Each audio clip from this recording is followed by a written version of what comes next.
Are you Willow Marin Cassidy? The man in the gray suit was standing 3 feet from me, holding a manila folder with my full legal name printed on the tab. Behind him, 2 officers in plain clothes stood with their hands folded. Travelers were slowing down, pulling their carry-ons to the side, watching. My phone was buzzing in my hand. My mother was 40 feet away, laughing with my brother near the departure gate, completely unaware. The man opened the folder just enough for me to see the top page. Social Security Administration, Fraud Investigation Division, and underneath that, my name, my date of birth, my social security number. He said, "Your mother has been collecting benefits in your name since 2004. We need to talk before she boards her flight." I didn't answer. I couldn't.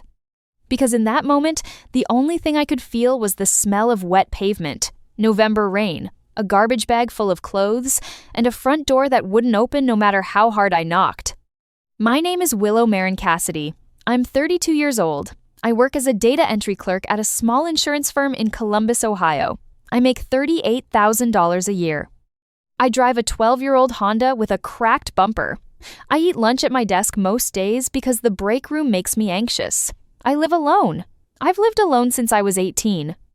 And before that, I lived in 3 different foster homes in Franklin County because my mother decided I wasn't worth keeping when I was 12 years old.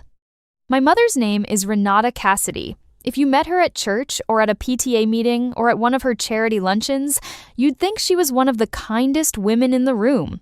She smiles wide. She hugs people she barely knows. She tells stories about how hard she worked, raising 2 kids on her own after my father passed. She talks about sacrifice. She talks about faith. She talks about how her oldest daughter ran away one night and broke her heart. That's the version she tells. That's the version everyone believes. My younger brother Theo is 28. He's the one they always praised. The one who got the new shoes. The one who got the birthday parties. The one who got to stay. Theo doesn't remember the night I left because Renata made sure he was asleep, and by the time he woke up the next morning, my bedroom was already cleared out. She told him I chose to leave. She told him I didn't love them enough to stay. He grew up believing that. He still believes it. For a long time, I believed her too. I believed I was the problem, that I was unlovable and too broken for a family to keep. That belief followed me into every foster home, every school, every job interview, every relationship I tried and failed to hold together. I carried it like a second heartbeat, always thumping just beneath the surface. You're the one who got thrown away. You're the reason it fell apart. You weren't enough. But here's the thing about growing up in foster care. You learn something that most people never have to learn. If you don't write it down, nobody believes you.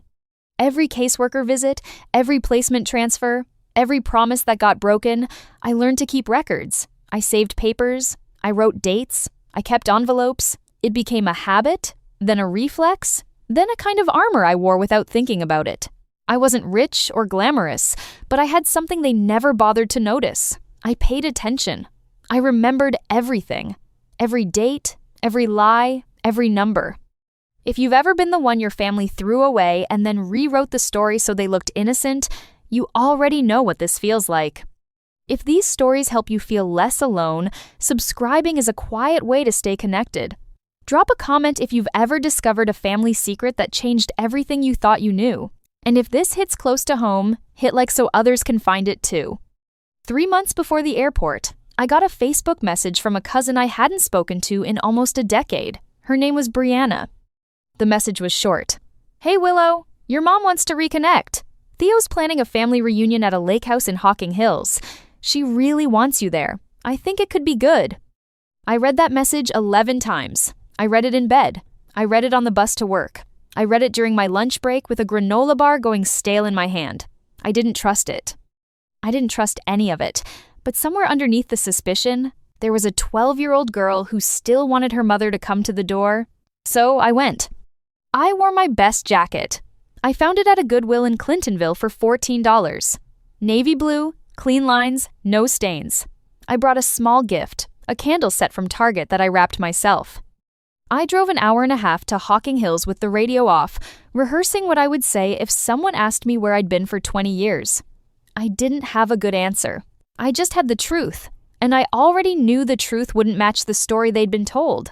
The lake house was bigger than I expected. 2 stories, a wraparound deck, string lights hanging from the trees. I could hear laughter before I even parked. There were about 30 people there. Aunts, uncles, cousins I barely recognized, and a handful of women I didn't know at all who turned out to be Renata's friends from church. I stood in the gravel driveway for a full minute before I walked in. My hands were cold, even though it was September. Renata saw me first. She was standing near the front door with a glass of sweet tea, and the moment she spotted me, her face changed. Not into surprise, into performance. Her eyes went wide. Her mouth opened. She set the glass down and came toward me with her arms out, already crying. "Oh, my baby," she said. "Oh, my baby girl, you came home." She hugged me in front of everyone. She held me tight and pressed her cheek against mine, and I could smell her perfume, the same vanilla and rose scent she wore when I was a kid. And for one terrible, confusing second, I felt safe. I felt like maybe I had been wrong. Maybe she did miss me. Maybe this was real.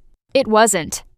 During dinner, Theo stood up to give a toast. He was wearing a polo shirt and holding a beer, and he looked like a younger version of our father. He tapped his glass and the room went quiet. "I just want to say something about Mom," he said. "After Willow left, Mom sacrificed everything. She worked 2 jobs, she cried every night. We almost lost the house because of the stress Willow caused. But Mom held it together, she always does." He raised his glass. The room raised theirs. 30 people drinking to my mother's suffering. Suffering I supposedly caused. I sat there with my fork halfway to my mouth and felt the room tilt. An aunt sitting across from me, a woman named Darlene with reading glasses and a coral sweater, leaned toward the person next to her and whispered just loud enough for me to hear. "She looks fine to me. Doesn't even seem sorry." I put my fork down. I didn't eat another bite. I smiled when people looked at me. I nodded when someone said it was good to see me. I held the candle set on my lap because I never found the right moment to give it to Renata. And inside my chest, something was pulling apart slowly, thread by thread, like a seam that had been holding for 20 years and was finally giving out. After the toast, I went to the kitchen to get some water. The kitchen was empty, pine cleaner on the counters. That smell hit me so hard I had to grab the edge of the sink, because that was the smell. The same pine cleaner she used the night she threw me out. She mopped the kitchen floor before she opened the front door and told me to leave. She cleaned the floor before she got rid of her daughter, like she was tidying up before taking out the trash. Renata came in behind me. She must have seen me leave the table. She didn't hug me this time. She grabbed my arm just above the elbow and squeezed. Not hard enough to hurt, just hard enough to control. She leaned in close, and her voice dropped to something flat and quiet. "Don't ruin this," she said. "These people think you ran away. Let's keep it that way." I looked at her. I looked right into her eyes. And I saw it clearly for the first time. She wasn't asking me to forgive her. She wasn't asking me to heal. She was asking me to protect the lie. The same lie she'd been living inside for 20 years. I didn't say a word. I pulled my arm away and walked back through the living room. On the way out, I passed the fireplace mantel. And there, in a gold frame, was a photograph of Renata standing at a podium, shaking hands with someone in a blazer. Below the photo was a small plaque. Renata Cassidy, Single Mothers Who Persevere Award, 2009. 5 years after she threw me out. 5 years into the lie. I left. I walked to my car in the dark and sat behind the wheel for 20 minutes. Rain started tapping the windshield. Light, then steady. I gripped the steering wheel until my fingers ached. I didn't cry. I wanted to. I could feel it building behind my eyes like pressure in a pipe, but I didn't let it through. Instead, I opened the notes app on my phone and typed one line. "She's still lying, but now there are witnesses." The weeks after the reunion were the worst. Renata started texting me every few days. Not angry messages, not threats, something worse. Sweet messages, forgiving messages, messages that rewrote reality so gently you could almost miss it. "I forgive you for leaving, Willow. I hope you can forgive yourself someday. I prayed for you every single night you were gone. You were always such a sensitive child. I should have been more patient." Every text was a tiny knife, not because they were cruel, Because they were crafted. Each one positioned her as the victim and me as the one who needed to be forgiven. And the worst part is, they started working. I started replaying the night I was kicked out, turning it over in my head like a stone, looking for a crack in my own memory. Did I yell at her? Did I say something terrible? Was I the one who walked out? At 3 a.m., lying in my apartment in the dark, staring at the ceiling, I felt 12 years old again. Small, wrong, unlovable. Theo called once, just once. And it wasn't to check on me. Mom's being generous, giving you another chance, he said. Don't blow it like you blow everything. I didn't respond. I just held the phone against my ear and listened to my brother tell me I was lucky to be tolerated by the woman who abandoned me. He hung up without saying goodbye. Then the Facebook post appeared. Brianna, the cousin who invited me, posted a photo from the reunion. Renata in the center, arms around two of her church friends, everyone smiling. The caption read, "So glad the prodigal daughter came home. Renata never gave up." It got 47 likes, 8 comments, every single one praising my mother's patience, her faith, her unconditional love. I read those comments in my car on my lunch break, parked behind the insurance office, engine off. The car smelled like old coffee and vinyl seats. A woman named Jan from accounting knocked on my window and asked if I was okay. I said, "Family stuff." She nodded and walked away. I sat there for another 10 minutes, hands on my knees, breathing slowly, trying to convince myself I wasn't losing my mind. Then, Renata left a voicemail. I didn't listen to it until that night. I was sitting on the edge of my bed, shoes still on, and I pressed play. Her voice was soft, warm, almost musical. "Honey, you were always so dramatic. You left because you wanted to. I begged you to stay. Ask anyone." Ask anyone. That's what she said. Ask anyone. Because she knew what they would say. They would say exactly what she told them. She had 20 years to build the story, and she built it well. After the reunion, Renata added me to a family group chat. I thought it was a good sign at first. I thought maybe she was actually trying, but I noticed something quickly. Whenever I commented, the conversation stopped. I'd respond to someone's message, and the chat would go quiet for hours. Then it would pick up again as if I hadn't said anything. A few weeks later, a younger cousin named Marcus accidentally sent me a screenshot from a different group chat. A second chat, one I wasn't in. He realized his mistake immediately and sent a follow-up message. "Sorry, wrong chat, lol, but I'd already seen it." Renata's message at the top of the screen read, "Don't tell Willow about Thanksgiving at the house. She makes everyone uncomfortable." I read that sentence 4 times. She makes everyone uncomfortable. Not, she might feel awkward. Not, I'm not sure she's ready. She makes everyone uncomfortable. Like I was a stain on the furniture. Like my presence was a burden the family had agreed to manage. Theo posted on Thanksgiving Day a photo of the family table. Turkey, candles, wine glasses, Renata at the head. He tagged her with the caption, "Best mom in the world." I saw it while I was eating leftover rice alone in my kitchen. I closed the app and didn't open it again for 3 days. Then the flowers arrived at my office, a bouquet of yellow roses with a small card. "Thinking of you, sweetheart." But the card wasn't addressed to Willow. It was addressed to someone named Christine. I didn't know a Christine. The delivery person confirmed the sender was Renata Cassidy. She'd either sent it to the wrong person by accident, or she was performing for someone I couldn't see. Either way, even her gestures of love weren't really for me. They were for her. That week, something old kicked in, something I hadn't felt since I was 14 and sitting in a caseworker's office waiting to find out which stranger's house I'd be sleeping in next. Foster care survival mode. I stopped talking about my family. I stopped checking the group chat. I became quiet at work, quiet at home, quiet everywhere. And I started writing things down. Dates. Messages. Exact words. I pulled out a blank notebook from my desk drawer and began keeping a journal. Not because I had a plan, because it was the only thing I knew how to do when no one was listening.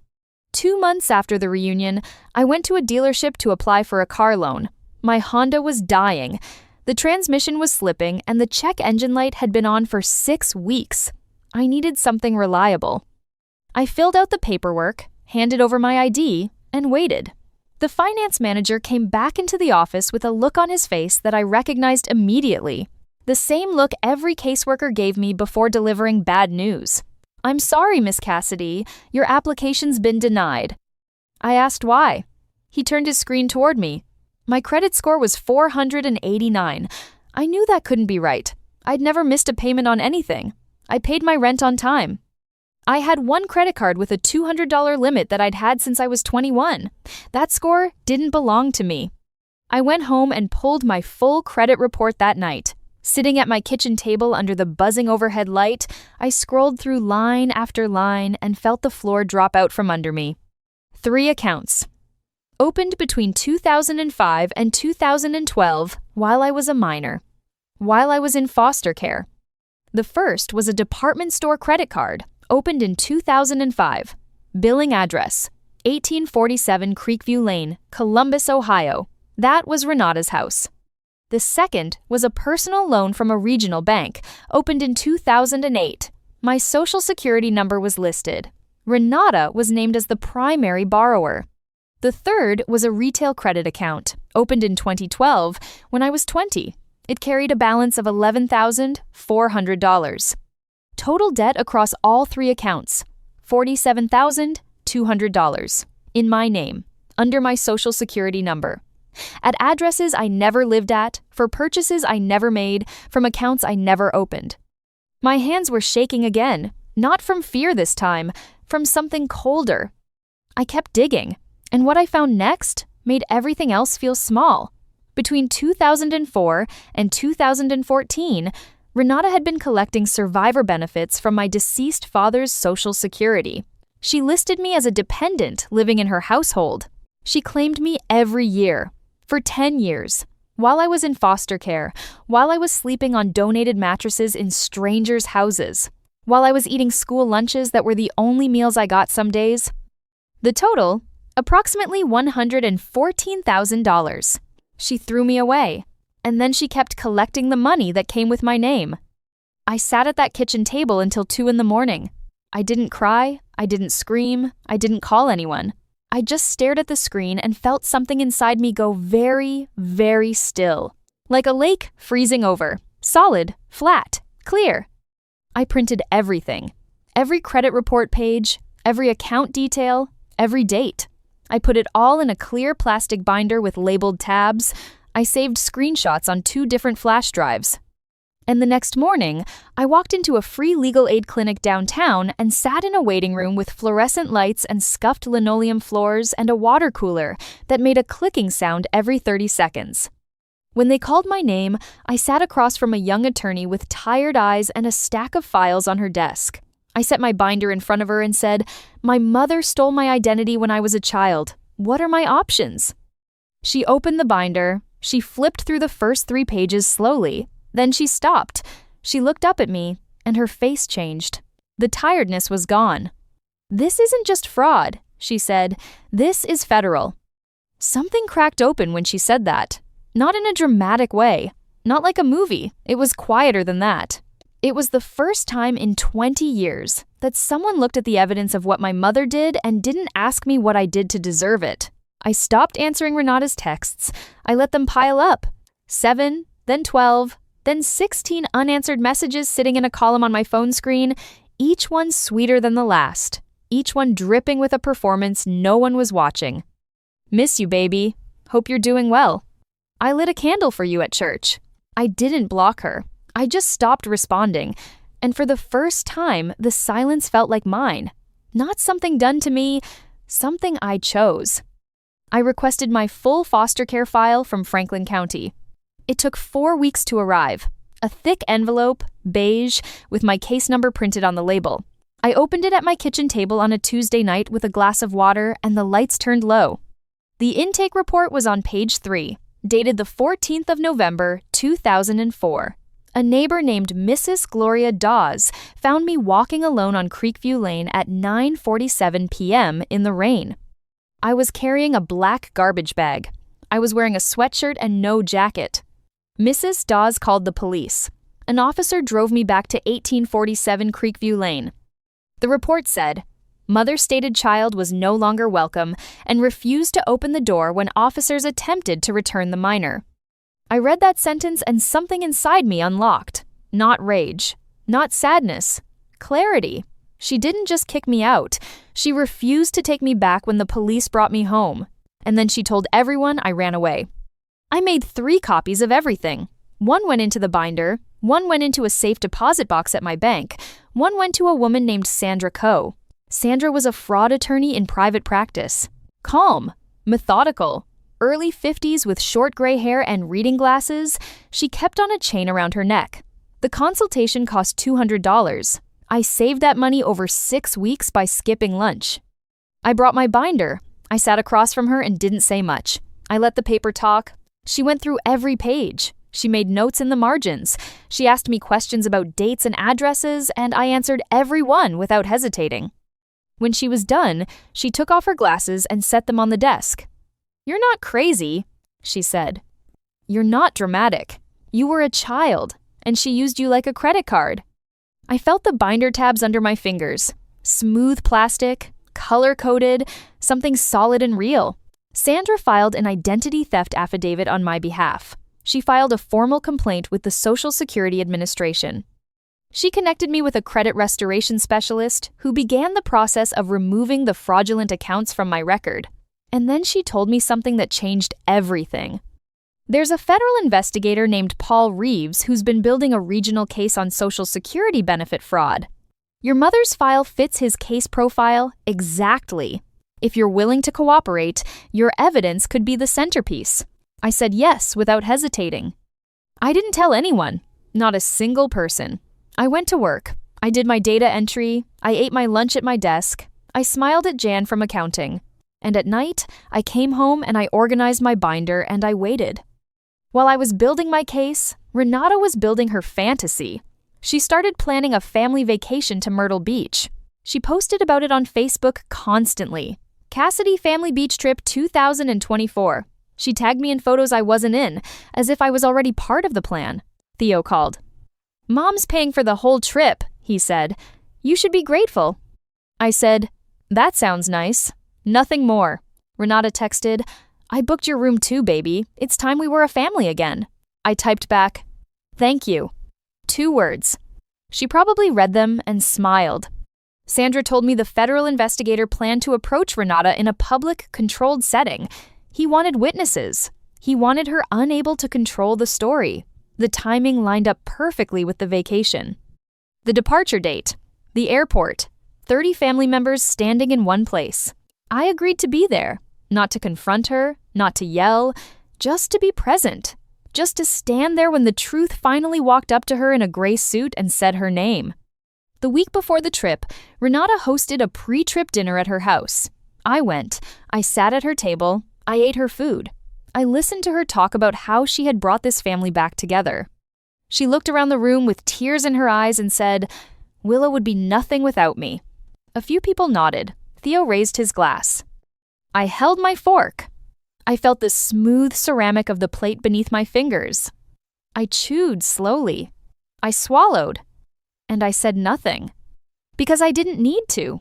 Not yet. Maybe they're right. Maybe I am the problem. I thought that one night, lying in bed, 3 days before the trip. I thought it clearly, fully, like a sentence written on the ceiling. Maybe she did beg me to stay. Maybe I'm remembering it wrong. Maybe I'm the one who left. Maybe everyone sees something I can't see. Maybe I'm the villain in this story and I don't even know it. I almost texted Renata that night. I picked up my phone. I opened her contact. I almost typed, "I'm sorry. I don't know what I was going to apologize for. For existing, maybe. For surviving. For not being easy enough to throw away." But then I put the phone down, and I opened my binder instead. And I read the police report one more time. Mother stated child was no longer welcome and refused to open the door when officers attempted to return the minor. I closed the binder, I set it on my nightstand, and I said out loud, to no one, I wasn't the one who left. I wasn't angry anymore. I was ready. The morning of the trip, I woke up early. I showered. I put on clean jeans and a gray sweater. I drove to the airport alone. I parked in the economy lot and sat in my car for 5 minutes, watching planes climb into the sky, feeling the vibration of engines in my chest. I walked into the terminal at 8:15 a.m. I could see them immediately. The Cassidy family, clustered near gate B12 like a church group on a field trip. Renata was in the center, wearing a new jacket, cream-colored with gold buttons. She was laughing, hugging people, taking selfies. She looked happy. She looked powerful. She looked like a woman who believed she had gotten away with everything. Theo was beside her, carrying 2 of her bags, telling a cousin, "Mom deserves this. She's been through so much." I stood near the windows, apart from the group, and watched. I could hear boarding announcements echoing off the tile. I could smell burnt coffee from the kiosk to my left. A child ran past me dragging a stuffed animal. The terminal was full of people living their normal lives, and I was standing there waiting for 20 years of lies to end. Renata spotted me. Her face lit up. She waved her hand over her head like she was flagging down a parade. "There she is! My baby girl, come here." I didn't move, because the man in the gray suit was already walking toward her. Renata Joy Cassidy? She turned. Her smile stayed frozen in place. "Yes?" He didn't smile back. He held up a folder. 2 plainclothes officers stepped forward from the crowd, positioning themselves on either side of her without touching her. Travelers began to slow. A woman with a rolling suitcase stopped and stared. A man at the coffee kiosk lowered his cup. "Ma'am, I'm with the Office of the Inspector General, Social Security Administration. You're under investigation for Social Security fraud, identity theft of a minor, and filing false statements with a federal agency. The total amount in question is $161,200. The number hung in the air. I watched Renata's face go through 3 expressions in less than 2 seconds. Confusion, recognition, fear. Her smile collapsed. The color drained from her cheeks so fast it looked like someone had pulled a plug. She looked past the investigator, past the officers, straight at me. "You did this?" she said. Her voice cracked. "After everything I did for you?" I stood where I was. I didn't step forward. I didn't raise my voice. I looked at her and said, "You threw me out at 12, in the rain, with a garbage bag. And then you told everyone I ran away. And then you stole my name to pay your bills." The terminal went quiet around us. Not silent, because airports are never silent. But the people near our gate stopped talking. An aunt I recognized from the reunion, the one in the coral sweater, put her hand over her mouth. Brianna, the cousin who had invited me, looked at the floor. 2 of Renata's church friends exchanged a glance and took a small step back, as if the truth was something contagious. Theo pushed forward. His face was red. "Willow, this is insane. Mom would never do that." Sandra Coe stepped out from behind a column near the window. She'd been there the whole time, quiet, watching, holding a second folder. She walked up to Theo and held it out to him. "This is your sister's foster care intake report," she said. "The police note from the night she was removed, and the credit report showing 3 fraudulent accounts opened in her name at your mother's address." Theo took the folder. He opened it. He read the first page, then the second. His mouth opened slightly, but no words came out. He looked at Renata. She wouldn't look at him. Renata turned back to the group, to the aunts and uncles and church friends who had spent 2 decades believing her story. She spread her hands. "You all know me," she said. Her voice was shaking now. "You know I'm a good mother. Those records are wrong. She was troubled. I was trying to help her." The federal investigator spoke again, calm, flat, like he'd done this 100 times. "Ma'am, the Social Security Administration has confirmed you collected survivor benefits for a dependent who was in state custody. You reported her as living in your household for 10 consecutive years while she was in foster care. That is federal fraud." Nobody spoke. Nobody defended her. The cousin who had posted the prodigal daughter photo on Facebook stared at the floor tiles like they held answers. Darlene, the aunt who had whispered that I didn't seem sorry, pulled her purse tight against her body and looked away. One of the church friends quietly picked up her bag and walked toward a different gate without saying goodbye. A TSA agent approached and asked the group to move to the side. We were blocking the walkway. Travelers were staring. A teenage girl with headphones around her neck was watching the whole scene with wide eyes. I felt the cold glass of the terminal window pressing against my back. I heard the low hum of the next boarding call. I smelled the burnt coffee. And I stood there, steady, grounded, feeling every second of it. Renata looked at me one more time. "I'm your mother," she said. Like that was supposed to end the conversation. Like that word mother was a shield that could stop what was coming. I looked at her and said, "I'm not doing this to hurt you. I'm doing this because you never stopped hurting me, and I need it to end." They escorted her to a private room for further questioning. The vacation was canceled. Nobody got on the plane. I watched the family scatter like leaves blown off a table. Some left quickly, heads down, car keys already in hand. Others stood in small clusters, whispering, glancing at me, trying to figure out how the story they'd believed for 20 years had just come apart in front of Gate B12. Theo stood alone by the baggage area. He was still holding the folder Sandra had given him. Renata's bag sat at his feet, unclaimed. He looked at me from across the terminal, not with anger. Not with pity, with something I'd never seen on his face before. Something that looked like he was seeing me for the first time. Really seeing me. I didn't go to him. I didn't need to. I picked up my bag, the small one I'd packed just in case, and I walked out of the airport and into the daylight. Within 60 days, the federal investigation resulted in formal charges against Renata for Social Security fraud and identity theft of a minor. She was arraigned in a federal courthouse in Columbus on a Tuesday morning. I didn't attend. I didn't need to be there. The fraudulent credit accounts were flagged and removed from my record. My credit score began to climb for the first time in my life.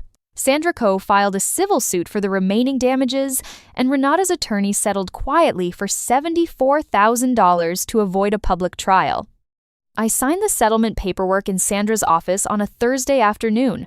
She handed me a pen. I signed my name. My real name. The name that had been used without my permission for 20 years. I used the money carefully. I paid off my actual debts, the real ones I'd accumulated trying to build a life from nothing. I put a deposit on a new apartment, a small one-bedroom with a second room I turned into an office. I enrolled in an online accounting course. I bought a decent desk and a good lamp and a coffee maker that didn't leak. Theo sent me one text. I didn't know.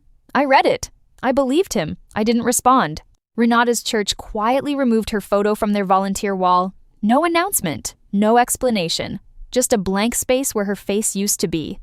On a Saturday morning, 2 months after the airport, I sat in my new apartment with bare feet on a cool wood floor. I drank coffee from a mug I'd chosen myself. I heard birds outside my window. No buzzing phone, no sweet manipulative texts, no family group chat. Just quiet, real quiet, the kind that belongs to you. I opened my journal and wrote one line. I'm not the girl with the garbage bag anymore. I'm the woman who kept the receipts. I closed the journal and set down my pen. I looked out the window at the morning light coming through the trees, and I felt something I hadn't felt in a very long time. Not happiness, exactly. Something quieter than that, something steadier. I don't need them to apologize.